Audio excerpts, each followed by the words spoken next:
저는 지금 이제 우리가 이 말씀이 통으로 다 결혼 얘기예요. 그래서 지금 이렇게 우리는 말씀을 따라가다 보니까 이제 결혼 시리즈를 하게 되는데, 저는 정말 결혼 가정 사역이 전 되게 중요합니다. 근데 특별히 우리 청년들이 결혼할 때 그 준비 과정에서 제가 대단히 강조하는 게 하나 있어요. 그거는 적용을 시킵니다. 그게 뭐냐? 만약에 이들이 이제 아직 결혼할 생각이 없어요. 누굴 만나는데 결혼할 생각은 아직까지는 없고 그 사람하고 나의 관계가 연애 단계다? 그러면 굳이 모든 걸 오픈하지 마십시오. 안 해도 됩니다. 그냥 연애는요, 재밌는 게 짱이에요. 재밌게 하세요. 그리고 앞으로 어떻게 될지 모르는 사람인데 내가 그 사람한테 왜 모든 걸 다 오픈합니까? 안 그래도 됩니다. 괜찮습니다. 그냥 순결하게, 그러나 재미있게 상큼하게 연애하시면 돼요. 그러니까 제가 생각할 때 근데 하나만 이제 덧붙이면, 연애의 목적이 뭐냐면 사랑하는 게 쉽지 않아요. 그러니까 사람들은 다 자기가 사랑한다라고 하지만 상대방이 그걸 원하지 않아요. 내 사랑이 상대방한테 고통스러운 경우가 있거든요. 그리고 사랑받는 건 더 어려워요. 정말 사랑받는 게 어려워요. 그래서 연애는 목적이 뭐냐면 사랑하는 법을 배우고 사랑받는 법을 배우는 굉장히 귀한 과정이고 기회예요. 그래서 이런 것들 염두에 두면서 연애를 예쁘게 잘했으면 좋겠어요. 우리 청년들이 유부남 유부녀들은 연애하시면 안 돼요. 어쨌든 근데 이제 연애를 하던 청년들이 만약에 서로를 결혼 상대로 생각하게 됐다, 이때부터 판은 완전히 달라집니다. 완전 다른 판이 되는 거예요. 이때부터는 내가 만약에 상대방과 평생 살고 싶다라는 생각이 드는 순간, 이제 그때부터 해야 되는 게 있는데, 그게 뭐냐? 일단 여호수아가 여리고 성을 다 알기 위해서 정탐했듯이 이제 상대방의 모든 것을 알기 위해 정탐을 하셔야 됩니다. 다 알아야 돼요. 그러니까 상대방이 몰라서 내가 모르는 나를 못 보여준다? 오케이, 괜찮아요. 그거 아무 문제 안 돼요. 그러나 보여주고자 하는 마음은 있어야 돼요. 그리고 내가 파내야 돼요. 최소한 1년을 4계절을 보내면서 이 사람의 밑바닥까지 다 알려는 최선의 노력을 해야 됩니다. 그리고 동시에 결혼할 상대에게 나의 모든 정보를 다 알려주셔야 됩니다. 숨기시면 안 돼요.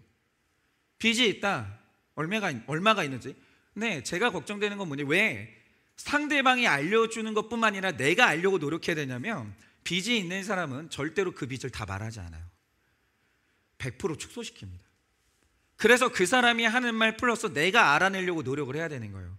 빚이 있으면 얼마나 있는지, 한 달에 얼마를 벌어서 얼마를 쓰고 있는지, 몸에 어떤 질병이 있는지, 어떤 정신적인 연약함이 있는지, 원가정인 어떤 환경이었는지. 그리고 요즘 시대에 부모님들한테 분명히 말씀드립니다. 이거는 청년들도 그런데 결혼 전에 반드시 챙겨야 될 게 있는데, 반드시 성병 검사하십시오. 지금은 우리가 상상을 초월할 정도로 음란하고 악한 시대이기 때문에 지금 어떤 성병은 자기가 이미 걸렸는데 모르고 있는 사람도 있어요. 그대로 결혼하시면 큰일 납니다. 그래서 지금은 순진하게 그렇게 안 돼요. 반드시 성병 검사해서 양가에 다 알릴 필요는 없어요. 당사자들끼리 반드시 교환하십시오. 이거는 반드시 해야 돼요. 그런데 제가 말씀드린 건 이런 거예요. 결혼 전에 서로가 반드시 모든 걸 오픈해야 되거든요. 그럼 오픈해야 되는 이유는 뭡니까? 결혼하신 분들은 다 아는데 어차피 결혼하면 다 드러나요. 결혼은 숨기는 게 불가능해요. 근데 만약에 내가 숨긴다? 어디까지 알게 되냐면, 이 사람이 아직도 나한테 뭐를 숨기는구나, 이것도 다 드러나요. 그런데 만약에 내가 뭔가를 숨기고 결혼했다가 나중에 드러나면 평생 약점됩니다. 평생의 약점이 되고 평생의 원망거리가 되는 거예요. 그래서 우리는 서로의 모든 것을 다 밑바닥을 드러내고 오픈을 해야 되는 거죠. 그런데 왜 모든 걸 오픈하는 과정이 결혼에서 중요하냐? 제가 지금 이 말을 하는 이유가 뭐냐면, 최대한 괜찮은 사람 만나라, 이게 아니에요. 우리가 만약에 100명을 찾아내어도 결정적인 치명적인 흠이 없는 사람이 있냐? 없습니다. 아무리 점잖 떨고 얌전한 얼굴로 앉아 있어도 무덤까지 가지고 갈 비밀이 없는 사람이 있을 것 같으세요? 존재를 안 해요. 다 치명적인 약점이 있는 거예요. 흠이 있어요. 그럼 여기에서 체크해야 되는 게 뭐냐, 이겁니다. 온전히 알게 된 상대방의 죄들이 있을 거예요. 약점이 있을 거예요. 근데 그거보다 내가 더 죄인인 게 인정이 되냐는 거예요. 그리고 그 모든 약점에도 불구하고 그 사람이 가진 그 믿음이 여전히 귀하게 보이냐 이겁니다. 그러나 이 모든 과정이 뭘 이루는 과정이냐? 하나님이 정하신 만남을 이루는 과정인 거예요. 만약에 그래요, 누구를 만났어요. 저는 이제 그런 경우 많이 봤는데 약점이 드러났습니다. 부끄러운 과거가 드러났어요. 그럼에도 불구하고 사랑이 식어지질 않는 거예요. 내가 더 죄인인데 우리 일평생 거룩하게 같이 가보자. 그러면요, 우린 하나님이 만나게 하신 짝이구나 확신을 하게 돼요. 근데 이 확신을 가지고 이제 결혼 생활하게 되면 여러 가지 어려운 일이 있는데 이 모든 걸 넘어서서 가정을 지킬 강력한 힘이 되는 거예요. 강력한 힘이.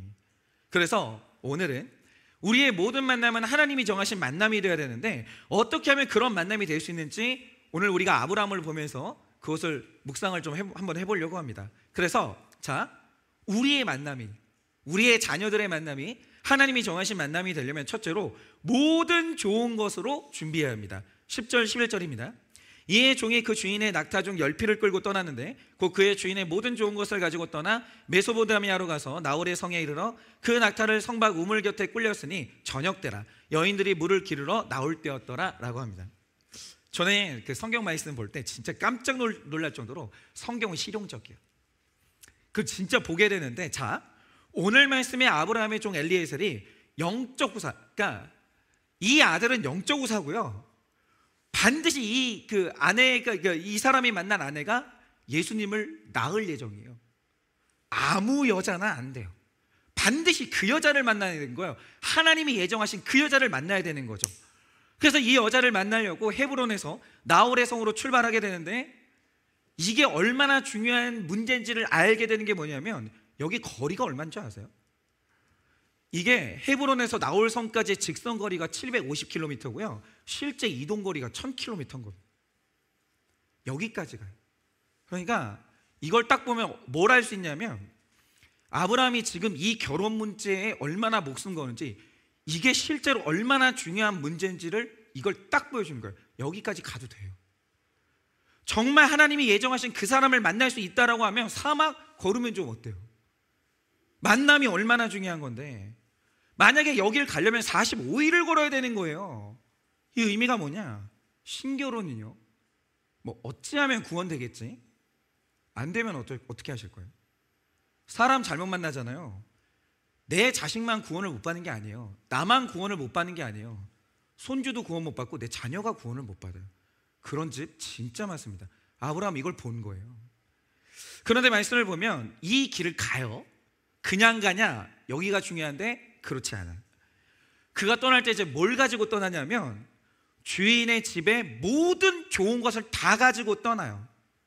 결혼은요, 이게 돼야 됩니다. 그러니까 내 인생의 제일 좋은 보물보다 내 결혼 상대가 더 귀하다는 이 가치관이 있어야 돼요. 이거 줄 테니 난 너를 얻을게. 너보다 내 집에 더 좋은 보물이 없어. 여러분, 이거 낭만 아닙니다. 이 가치관이 반드시 있어야 되는 거예요. 그게 아니면 결혼할 준비가 안 된 거예요. 저는 이게 동의가 안 되면 그 청년은 결혼 절대 결사가 안 됩니다. 살아보세요. 그러니까 제가 결혼 주례를 할 때 특히 남성들한테 신신당부하는 게 뭐냐면 앞으로 당신이 결혼할 그 신부는 진짜 귀한 사람이에요. 그래서 무조건 당신 인생에 1번이 그 여자예요. 2번 되면 그건 절대 아니에요. 결혼하는 그 순간 어떤 거보다 남자 인생에는 내 아내가 1번이고 이거보다 귀한 보물은 없는 게 팩트인 거예요. 그런데 만약에 이 아내보다 더 귀한 보물이 아직도 있는 사람들이 있어요. 그 철이 없는 거고 그거 가정 못 지킵니다. 시간 문제예요. 내 아내보다 친구가 더 귀한 보물이고 내 아내보다 아직도 내 취미가 더 귀한 보물이고, 그러니까 저 같은 남자들은 이 근육이 굉장히 중요하거든요. 이 근손실이 저 지금 굉장히 지금 몸이 굉장히 화나 있거든요. 온몸이. 굉장히 귀한 보물인데 저는 이 근육보다 제 아내가 좋습니다. 어쨌든 간에 아직도 내 아내보다 내 원가족이 혹은 내 꿈보다 더 아내보다 내 꿈이 더 귀한 보물인 분들이 있어요. 그 인생에 제일 큰 거 잃어버립니다. 누가 그래요? 자기 아내보다 더 귀한 보물이 있다고 누가 그래요? 그거 속으시는 거예요. 세상에서 나랑 평생 살아주겠다는 내 남편, 내 아내보다 귀한 보물이 있냐? 없어요. 그 누가 있다고 하면 그거 속으시는 거예요. 그래서 결혼할 때는 잘 들으세요. 내 인생의 모든 보물을 다 내주고 그 사람 얻는 거예요. 아껴서 요거는 못 주지, 그거 있으시면 그건 결혼 아닙니다. 그것까지 다 내주고 그 사람을 얻는 거예요. 그러니까 결혼은 나의 가장 귀한 보물을 내주고 세상에서 비교도 안 되는 제일 귀한 보석인 배우자를 얻는 거죠. 근데 그 중에서도 내가 줘야만 하고 내가 얻어야 되는 보물 중에 보물이 있어요. 오늘 아브라함은 그걸 우리에게 딱 보여주는 거예요. 이게 뭐냐, 기가 막혔는데 12절은 이렇게 말합니다. 엘리에셀이 기도를 하는데 딱 하나를 구해요. 그가 이르되 우리 주인 아브라함의 하나님 여호와여, 원하건대 오늘 나에게 순조롭게 만나게 하사 내 주인 아브라함에게 은혜를 베푸시옵소서 라고요. 이거는 오늘 말씀 전체를 관통해요. 오늘 엘리에셀이 길을 떠나면서 내 주인 아브라함에게 은혜를 베풀어 주옵소서, 이게 결혼의 기도예요. 은혜를 베풀어 달래요 라고 기도하거든요. 그런데 여기에서 엘리에셀이 구하는 은혜가 뭐냐 이거죠. 이 은혜의 히브리어가 헤세드인데, 여러분 이게 보통 단어가 아니에요. 헤세드가 뭡니까? 이게 연약할 때, 사람이 연약해졌을 때 불쌍함이라는 감정이 튀어나오는데 그게 헤세드. 연약할 때 불쌍함이 딱 나오면 그게 헤세드인데, 이거를 자비라고도 하고, 이 헤세드의 또 다른 말이 뭐냐면 이게 바로 복음이에요. 여러분, 복음이 뭡니까? 복음은 헤세드 그 자체. 우리는 죄를 안 짓는 게 불가능해요. 지금은 좀 서 있어도 언젠가 반드시 넘어집니다. 우리는 무조건 연약해요. 의롭게 설 수가 없는 연약한 인간들이에요. 그래서 하나님이 우리를 천국으로 데려갈 때 걸어서 가라고 하지 않고 끌고 가시는 거예요. 안아서 가시는 거예요. 우리 절대 걸어서 못 가요.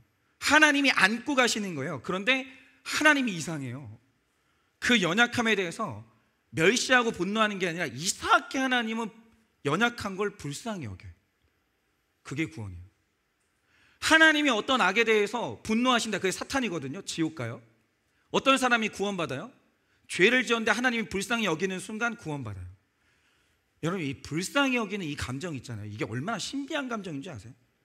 그런데 내가 결혼할 상대방이 연약함을 멸시하는 게 아니라 불쌍히 여기는 이 헬세드의 그 보석이 있다는 게 어마어마한 보물이에요. 어마어마한 보물. 여러분 한번 생각을 해보세요. 대부분은, 여러분 혹시 그러신 분들이 있을 수 있겠는데, 내 배우자, 얼마든지 배우자는 어느 날 우울증 걸려요. 우울증 걸리고 몸에 문제 생기고요, 주저앉아요. 얼마든지 그럴 수 있어요. 그런데 어떤 분들 보면 내 배우자가 약해지고 내 자녀가 약해지면 못 참아 하시는 분들이 있어요. 넌 게으른 거야. 일어나. 왜 그것도 못해? 비난과 분노가 안 참아지고 버리고 싶어져요, 어느 날부터. 왜냐? 이유가 뭐냐면 네가 약하면 내가 피해보거든요. 이 약함의 문제가 뭐냐면 내가 피해를 봐요. 식구면 식구일수록 식구 중에 하나가 약해지면 내가 피곤해지는 거예요. 만약에 내 배우자가 약해졌다, 내가 5만 수고해도 되는 게 식구가 약해지는 순간 내가 8을 수고해야 되는 거예요. 그래서 식구 중에 원수가 있는 거예요. 남이 연약해지는 건 참아줘요. 식구가 연약해지잖아요. 그건 나의 피해로 오기 때문에 절대 못 참아요. 그래서 많은 부모님들이 자녀의 성적이 약하면 내가 창피해지는 피해를 입기 때문에 그거 못 참아가지고 애들을 계속 학대를 해요. 그런데 상대의 연약함이 불쌍해서, 연약한데 불쌍한 거예요. 그 연약한 내 식구를 위해서 나와가지고 너무 불쌍하죠. 기도하시는 분들이 있어요. 저는 목사잖아요. 현장에서 그런 사람들을 봐요. 식구가 연약해요. 너무 불쌍해서 나와가지고 기도하시는 분들이 있어요. 그게 가능한 이유가 뭐냐면 이타적인 사람인 거예요. 그런데 이 불쌍한 마음은요, 사람이 약해져 있을 때 불편하면 죽어요, 그 사람은. 근데 사람이 연약한데 불쌍하고 기도가 나오잖아요. 이 헤세드가 반드시 사람을 살려요. 그러니까 이 헤세드의 마음이라는 것은, 이걸 가진 사람은 몇 명 안 돼요. 사실 현실적으로 진짜 그냥 자기를 쳐서 하나님이 이게 악이라고 하니까 그냥 참고 사는 거지, 사실 이 헤세드라는 보물을 가진 사람은 몇 명은 안 돼요. 그래서 보물이에요. 완전 희소성이 어마어마해요.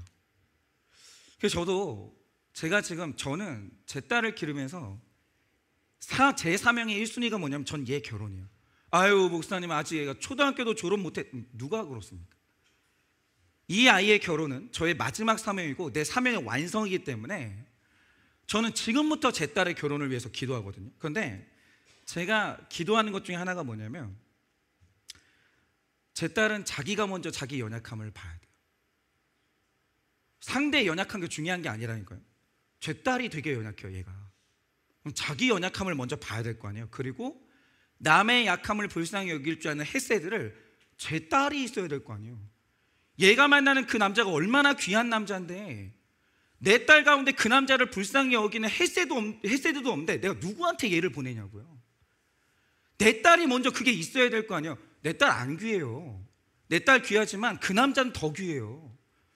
그럼 보낼 때 최소한 내 딸이 그 연약함을 불쌍히 여기는 그거만큼은 내가 준비를 시켜줘야 될 거 아니에요. 그 남자 그렇게 귀한 남자인데 그게 있어야 내 딸이 사랑받을 거 아니에요. 그리고 나서 정말 내 딸의 배우자는, 저는 알거든요, 내 딸이 얼마나 약한지. 얘는 몸도 약하고 성정도 약하고 악하고 보나마나 잘하면 음란할 것이고 얼마나 복음을 듣고 가면서 흔들리겠어요.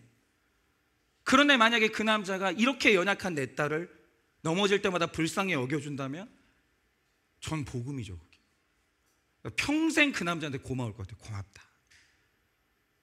내 딸 연약한 거 내가 아는데 연약한 내 딸 불쌍히 여겨줘서 나 고맙다. 저는 그 남자 찾아요. 그 남자 만나기를 너무너무 이게 갈급하게 구하는 거예요. 왜냐하면 내 딸이 약해요. 근데 제 딸만 약할까요?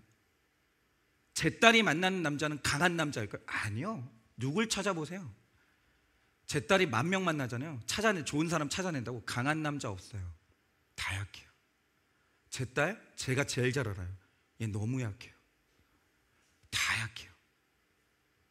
그래서 우리는 반드시 그 보석 가진 사람 하나는 찾아내야 되는데, 약할 때 불쌍히 여겨줄 줄 아는 그 복음의 헤세드가 있는 사람, 이 사람 찾아내야 돼요. 이게 없으면 주님께 달라고 기도를 해야 돼요.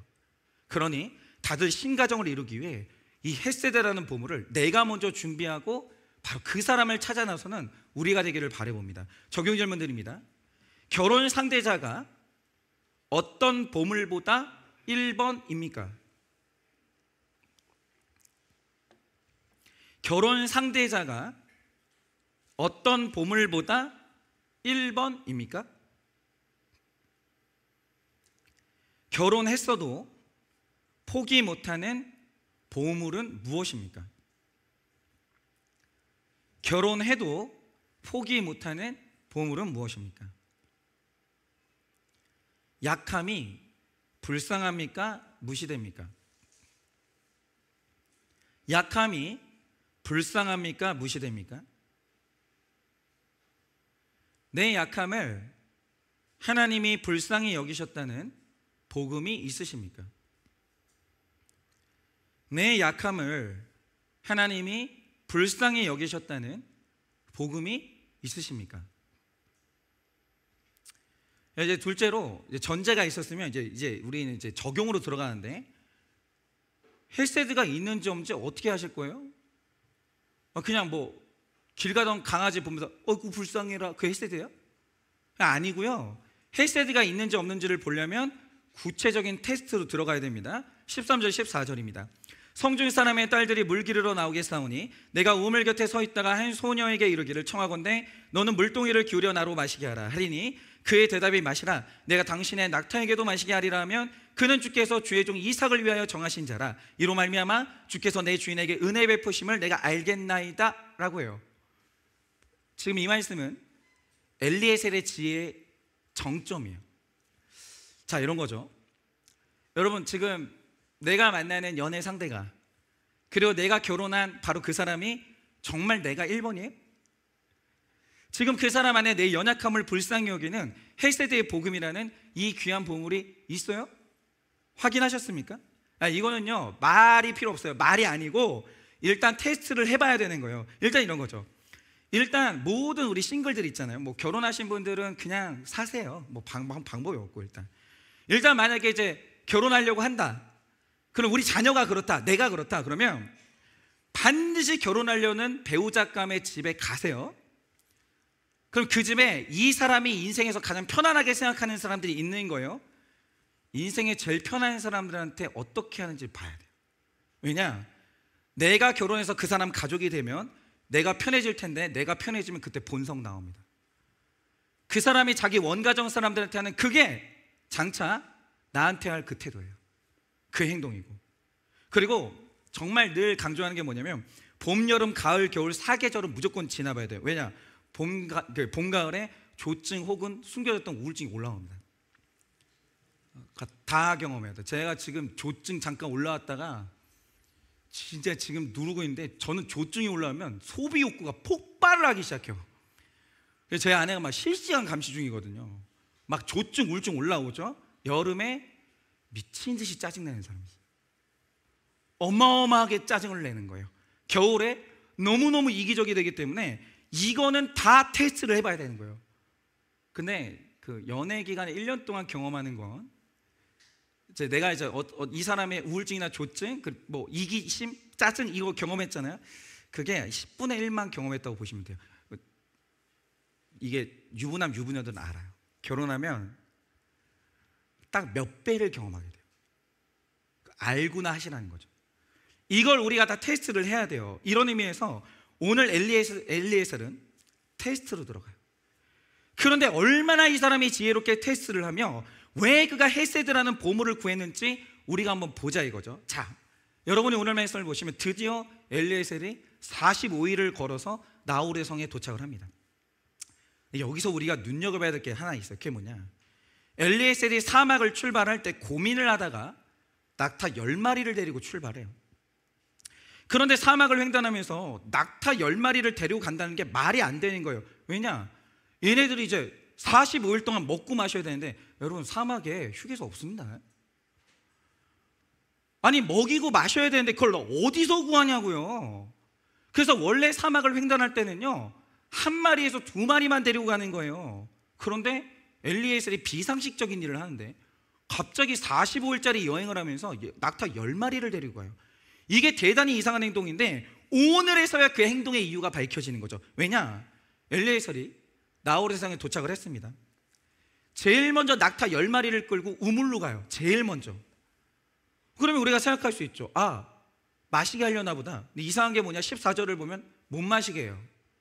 그 우물 앞에 낙타를 꿀리는 거예요. 10마리를 꿀리는 거예요. 그러니까 이제 그 14절에 이 사람이 하는 생각이 뭐냐? 만약에 어떤 여성이 나타났는데 이 목마른 낙타 10마리에게 물을 준다, 그 여자다. 이 여자가 우리 주인 아들의 신부감이다 라는 거예요. 이게 진짜 기가 막힌 지혜예요. 왜냐? 실상을 알면 엘리에셀의 지혜에 물음을 치게 되는데, 보통 목마른 낙타 한 마리가 100리터 물을 마셔요. 그러니까 이게 어느 정도 물이냐면 여성 혼자 들기 힘든 정수기에 꽂는 파란 물통이 18.9리터예요 20리터라고 합시다. 그러니까 낙타 한 마리가 정수기 물통을 5통을 먹어요, 한 마리가. 그런데 지금 낙타가 몇 마리예요? 10마리예요 그러면 만약에 어떤 여성이 10마리 낙타에게 물을 먹이겠다라고 하면 정수기 몇 통을 운반해야 돼요? 50통을 운반해야 돼요.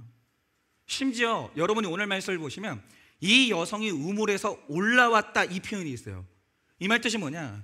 이 당시 중동의 우물 형태가 딱 우리 교회 마당하고 똑같아요. 이게 뭐냐면 저 정도 크기에 굴을 뚫어요. 사람이 내려갈 정도로 굴을 판 다음에 두레박을 내려가지고 끄는 게 아니라 그 안에다 나선형으로 계단을 만든 다음에 사람이 직접 내려가요. 뜬 다음에 사람이 또 올라와야 되는 거예요. 근데 이거를 목마른 낙타들에게 정수기 물통 50통을 날라야 되는 거예요. 그러면 몇 번 왔다 갔다 해야 될까요? 제가 잘은 모르겠지만 여성은 하루 종일 걸릴 거예요. 하루 종일. 그런데 이 중동 사람들은 낙타를 다 키우기 때문에 요 정도는 다 알아요. 얼마나 마시고 얘네들이 내가 만약에 이걸 하려면 어느 수고를 해야 되는지 어느 정도 안다고요. 근데 누군가 목마른 낙타를 보고 이 수고를 하겠다고 결단해요. 이유가 뭘까요? 이유는 하나밖에 없어요. 낙타가 불쌍한 거예요. 이게 어마어마한 감성이 있는 거예요. 얼마나 목마를까? 얼마나 힘들었니? 이게 있잖아요. 이게 마음이 아픈 거예요. 이게 헤세드예요. 이게 없으면 이 수고를 못해요. 여러분, 오늘 하늘 보좌 위에 계시던 예수님이 낮고 낮은 이 땅에 와가지고 한 건 수고밖에 없어요. 왜 그래야 돼요? 예수님이 이 땅에 오셔서 호강한 적이 있어요? 누린 적이 있어요? 아니요. 예수님이 이 땅에 내려오셔서 한 건 우리를 위한 수고밖에 없었어요. 근데 왜 그렇게 해요? 그럴 수 있었던 이유가 뭐냐면 예수님 마음에 헤세드가 있었기 때문에. 얼마나 힘들까 쟤네들이. 날마다 죄를 짓고 있는 저 마음이 얼마나 고통스러울까. 이게 너무 불쌍한 거예요. 그래서 내려와서 수고하신 거예요. 그런데 중요한 건 이겁니다. 왜 엘리에셀이 이삭의 신부감을 찾으면서 이렇게까지 헤세드에 집착하는 이유가 뭐라고 생각하세요? 왜 불쌍함에 집착을 해요? 이유는 뭐냐면 내 주인의 아들 이삭이 목마른 낙타처럼 장애를 가진 사람이거든요. 이삭의 본질이 뭐냐? 목마른 낙타예요. 계속 내가 물 떠줘야 돼요. 사는 날 동안 도와줘야 되는 사람이에요. 그러니까 엘리에셀은 그걸 정확히 하는 거예요. 이삭을 아는 거예요. 그래서 찾아다닌 게 누구냐? 엘리에셀은 하나님의 장애, 사람의 장애를 봤을 때 그걸 불편히 여기는 게 아니라 불쌍히 여겨주는 사람이 누구냐? 이걸 계속 찾아다닌 거예요. 여러분, 사람이 자기 죄를 보면 예수님 만날 수밖에 없어요. 왜냐? 나 혼자 구원받을 수 없는 나를 보게 되면 이걸 불쌍히 여겨줄 신은 예수밖에 없는 거예요. 그래서 예수님 만나는 거예요. 나를 보는. 그래서 그 사람을 찾기 위해서 나를 수고하게 만드는 목마른 낙타 10마리를 데려간 거예요. 이게 우리 주인 이삭이거든요. 그런데 웬걸요? 엘리에셀이 기도하고 우물가에서 기다리고 있는데 리브가라는 여인이 딱 나타나요. 그런데 이 여자가 목마른 낙타를 보더니 20절을 보면 이 낙타를 먹이겠다고 달리기 시작해요. 얼마나 목마르니, 좀만 기다려, 내가 빨리 갔다 올게. 그냥 안타까운 거예요. 불쌍해 죽겠는 거예요. 달리기 시작해요. 그리고 얘네들이 꿀꺽꿀꺽 마시잖아요. 그게 그렇게 기분이 좋은 거예요. 도와주는데. 그런데 21절을 보면 엘리에셀이 이 모든 과정을 묵묵히 주목했다라는 구절이 나와요. 근데 이 주목하는 눈길이 뭐냐? 그 가슴에 헬세드라는 이 희귀한 보석이 있는 그 하나님의 사람을 찾으시는 하나님의 눈이에요. 이게 하나님의 눈이에요. 도대체 헬세드를 가진 사람이 누구냐? 하나님은 헬세드가 있는 사람을 귀하게 봐요. 왜냐하면 몇 명이 없거든요. 그러니까 교회가 연약할 때 그 불쌍히 여기는 사람도 있어요. 그 교회에. 그럼 그 교회는 살아요. 근데 교회가 연약하면 뒤도 안 돌아보고 떠나는 사람들이 있어요. 그럼 어쩔 수 없죠. 교회는 죽는 거죠. 그래서 하나님이 그걸 보는 거예요. 누구 안에 헬세드가 있냐? 그걸 묵묵히 주목하여 보는 거예요. 여러분, 우리가 결혼이라는 걸 하려면 우리 청년들 잘 들으세요. 여러분이 지금이야 20대 30대잖아요 결혼하는 딱 그 순간 그 사람하고 계속 늙어져야 돼요. 100% 연약해져요. 그러니까 이거 평생의 문제인데, 만약에 이 결혼이라는 게 늙어지는 과정이라면 우리가 결혼할 때 반드시 하나님이 주목하는 그 사람하고 해야 되거든요. 근데 보면요 약하고 좀 무능해지면 서슴없이 사람 멸시하고, 약한 사람 속일 때 이거를 비효율이라고 하면서 약한 사람 쳐내고 이 좀 능력 있는 사람들하고만 이렇게 일하려고 하는 사람들이 있어요. 그러니까 연약한 사람한테 이게 자기 에너지를 쏟는 걸 하면 뭐하노? 내 에너지만 뺏기지 얻는 것도 없지 이러면서 아까워하는 사람이 있다라고요. 그게 뭐냐면 장차 여러분이 경험할 그 태도예요. 그 인간에 대한 태도 있잖아요. 자기가 언젠가 연약해진다라는 그 기본적인 사실관계도 모르는 그 무식함. 그리고 내가 상대방의 연약함을 채울해야 나도 언젠가 내 연약함을 채울받는다는 그 영적인 기본 사실도 모르는 그 악한 태도. 정말 그런 사람하고 결혼하고 싶으세요? 그러니까 이 사람이 막 효율성 따지면서 막 강한 사람만 붙들고 막 연약한 사람 막 쳐내고 막 이래요. 그게 유능함으로 보이세요? 그거 언젠가 내가 경험하는데 왜 그걸 모를까요? 여러분, 하나님의 사람은 딱 정해드릴게요. 약한 사람, 불쌍히 여길 줄 아는 사람만 하나님의 사람. 그거 없으면 하나님이 주목하여 보는 사람이 아니에요. 근데 그게 누구냐 이거예요. 그러니까 연애할 때 감정에 차서 하는 말에 속지 마세요. 말은 다 거짓말이에요. 테스트를 해야 돼요. 제가 하나 여쭤볼게요.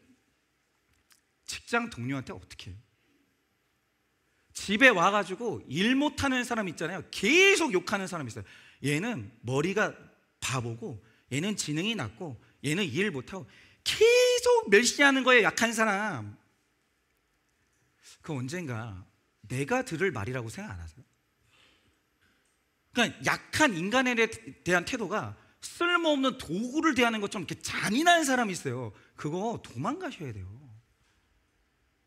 가족들한테는 어떻게 해요? 있잖아요, 청년인데 그걸 모르는 청년들이 있어요. 자기가 청년 왜 됐게요? 맞아요, 엄마 아빠 완전하지 않은데 내가 청년이 됐다는 말은 뭐냐면, 여러분이 기억이 안 날서 모르겠지만 상상이 안 되는 수고를 그 엄마 아빠가 한 거예요. 근데 은혜를 몰라요. 은혜를 모르고 입만 열면 엄마 아빠가 나한테 안 해준 그 원망에 휩싸여가지고 그 엄마 아빠를 그렇게 무시하는 사람이 있어요. 그 있잖아요, 정말 결혼 상대라고 생각하세요? 그 있잖아요, 연약한 부모 멸시하는 그거 언젠가 여러분이 할머니 할아버지가 되면은 어떻게 된다고 생각하세요? 또 하나 여쭤볼게요. 그 사람 인생의 사역이라는 건 해봅니까?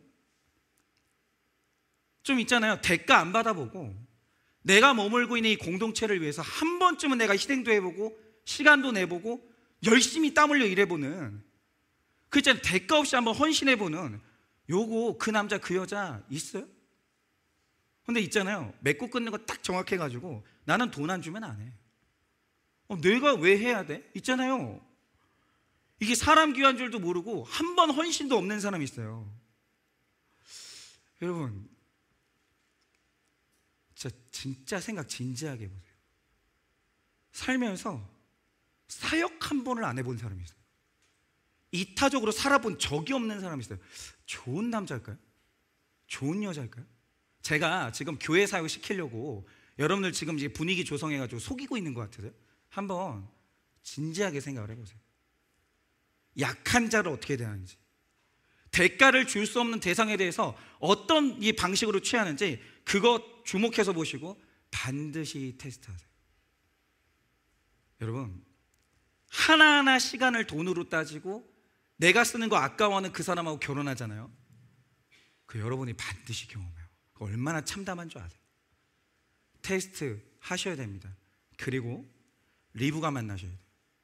그 마음에 헤세드가 있는 사람, 인생 한 번쯤 불쌍한 사람을 위해서 뜨겁게 뛰어다니는 사람 있잖아요. 그 뜨거운 가슴 있는 사람, 따뜻한 가슴 있는 사람. 이 사람 귀하고 이 사람 만나야 되고, 쉽게 만나지도 못해요. 몇 명 없기 때문에. 그러나 이걸 놓고 기도하시기 바랍니다. 적용 질문 드립니다. 요즘 주목하여 보는 사람이 있으십니까? 요거 내 며느리감인가, 사위감인가, 요거 내 남자인가 내 여자인가 주목하여 보는 사람이 있으십니까? 뭘 보십니까? 돈 보십니까? 학벌 보십니까? 집안 배경 보십니까? 외모 보십니까? 뭐 보십니까? 뭘 보고 있으십니까? 불쌍히 여기는 마음을 주목합니까? 불쌍히 여기는 마음을 주목하십니까?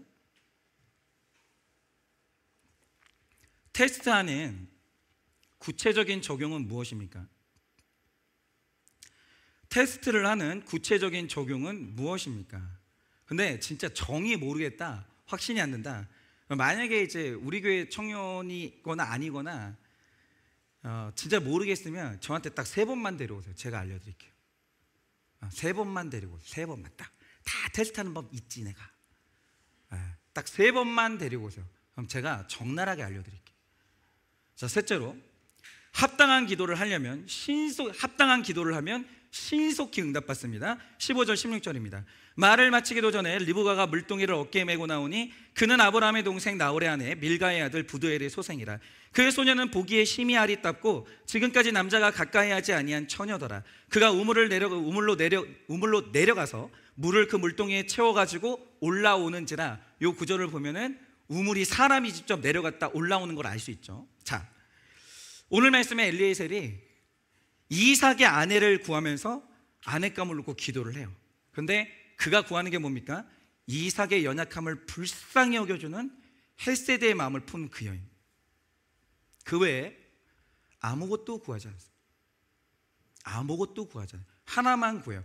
그러면 엘리에셀은 왜 이거 하나를 구합니까? 이게 핵심인데, 믿는 사람은 외모 스펙이 다 필요 없다, 이게 아니에요. 일단 엘리에셀은 우리 집안 식구죠. 이삭의 연약함을 정확히 보는 객관적인 눈이 있었어요. 우리 이삭이 장애인인데 내가 뭘 더 구하리?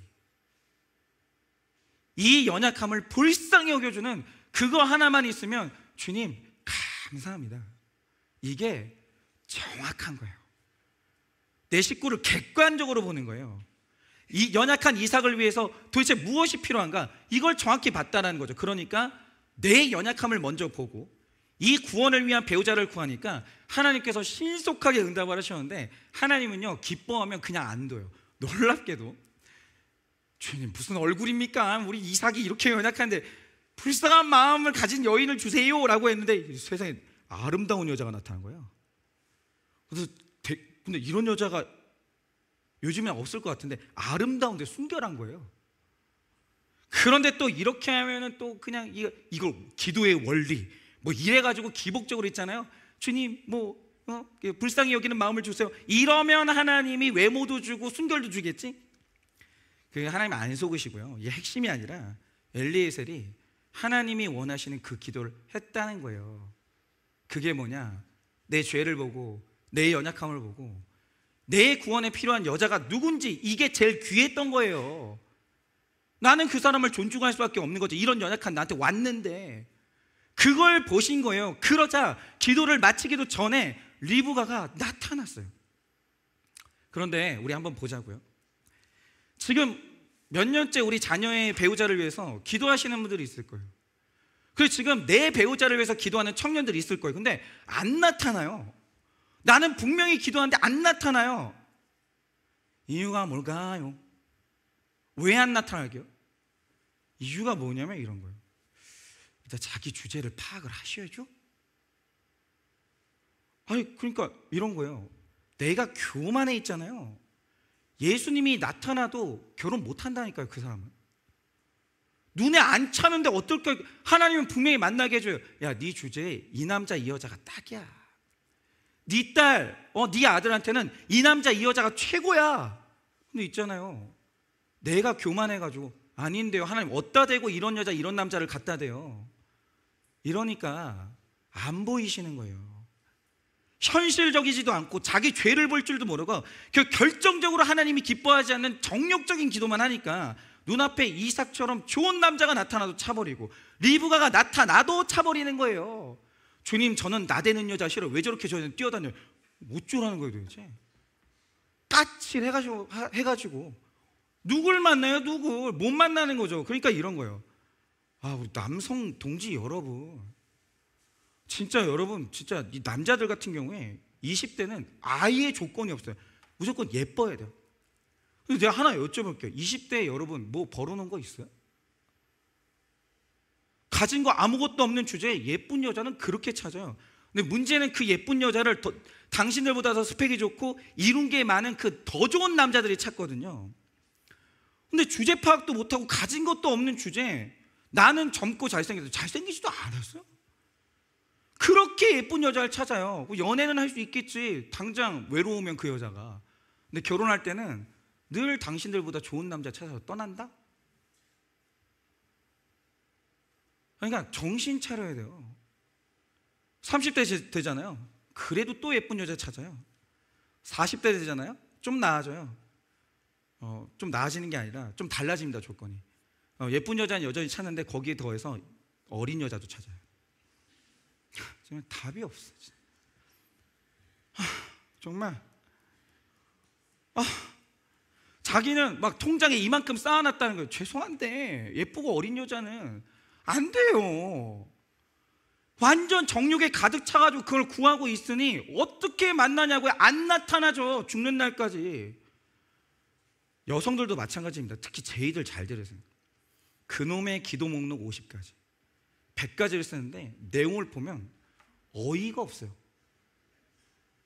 진짜 많이 타협했대. 정말 많이 타협했대. 난 키 178 이상. 제일 싫어 이게. 근데 실상은 180을 찾아. 동물원 가서 기린을 찾아 그러면. 없어. 근데 이 180, 이 178인데 게다가 자상해야 돼. 근데 연봉은 4,500 이상. 근데 여기에다 대화가 재미도 있어야 돼. 근데 내가 생각해도 이것만 계속 쓰고 있으니까 내가 속물 같아. 여자들 이거 되게 싫어하거든요. 살짝 거룩한 척하면서 말씀이 있는 사람, 요거 하나 딱 끼워놓은 예의상. 이런 사람이 어디 있습니까? 정말 주제 파악이 너무 안 되는 거예요. 이런 사람이 어디 있냐고.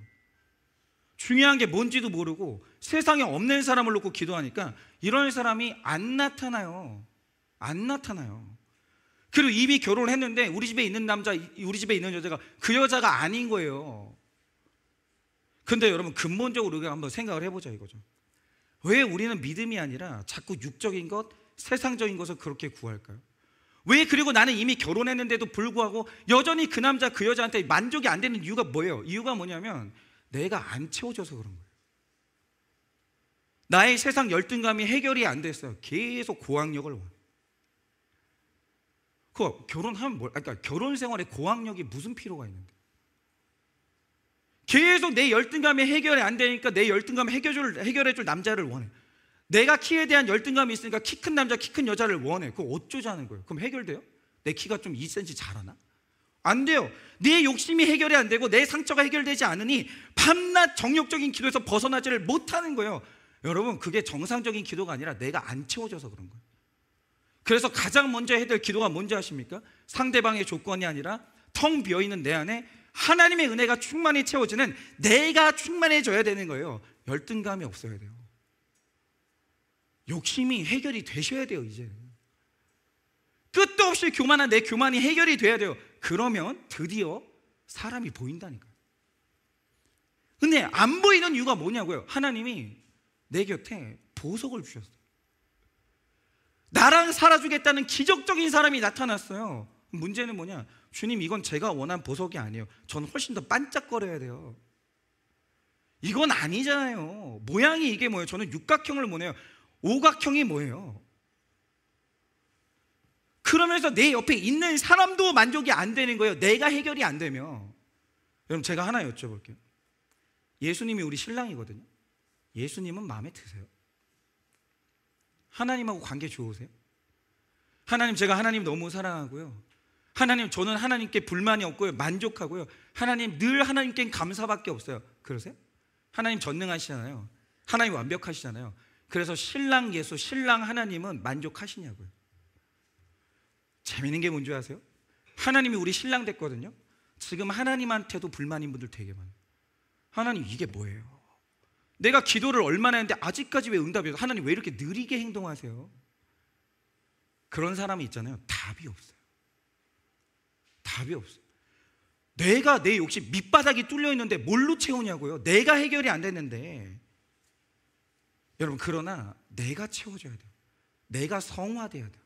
내가 겸손해져야 돼요. 내가 일어서야 돼요. 그러면 반드시 기도 제목이 맡기고 그리고 그 사람이 나타나요. 나타나는 거예요. 음란 해결 안 되시면요, 결혼하면 음란 끝나는 줄 아세요? 천만의 말씀이에요. 오늘 내 음란이 해결이 안 되잖아요. 결혼하고 더 큰 사고 쳐요. 내가 해결돼야 되는 거예요. 상대방 문제가 아니에요. 내가 해결돼야 되는 거예요. 여러분 그게 있으시냐 이거죠. 그러니 오늘부터 상대방 놓고 하는 그 기도 제목 50가지 100가지 있잖아요. 자, 우리 청년들 만약에 그거 있잖아요. 그거 찢으세요. 그거는 그냥 여러분의 정욕 그 자체일 뿐이에요. 하나님이 쳐다도 안 보는 그냥 쓰레기예요. 오늘부터 딱 기도해야 될 게 뭐냐면, 주님 제가 원하는 조건은 이거예요. 이 정도는 맞춰주셔야 돼요. 이게 아니라 주님 저를 채워주세요. 제가 주님 눈에 맞는 그 사람 되게 해달라고. 주님이 묵묵히 주목할 만한 헤세드가 있는 사람이 되게 해달라고 자신을 놓고 기도하세요. 내가 세워지잖아요. 주변 남자들이 다 봐요. 와, 저 여자 귀하다. 내가 세워져 있잖아요. 그러니까 여자들이 다 본다니까요. 저 남자 너무 괜찮은데? 본다니까요. 이렇게 본인이 세워지시라고요. 찾지 마시고. 근데 나는 완전히 다 무너져 있으면서 저는요 뭐 다른 건 모르겠는데 예쁘기만 하면 돼. 여자들이 다 코로 숨쉬어. 얼마나 웃기는데 그게. 그러지 마시라는 거예요. 그러면 내가 세워지면 곧 나타납니다. 그러니 그 마음에 연약함을 불쌍히 여기는 헤세드의 마음과 어떤 보물보다 상대를 사랑하는 마음과 자신의 충만함을 구하셔서 지금 만난 내 배우자를 사랑하고 평생 사랑할 배우자를 만나는 모두가 되어지기를 예수님의 이름으로 축원합니다. 우리 찬양팀 나와주시고 마지막 적용 질문 드립니다. 원하는 결혼 조건은 무엇입니까?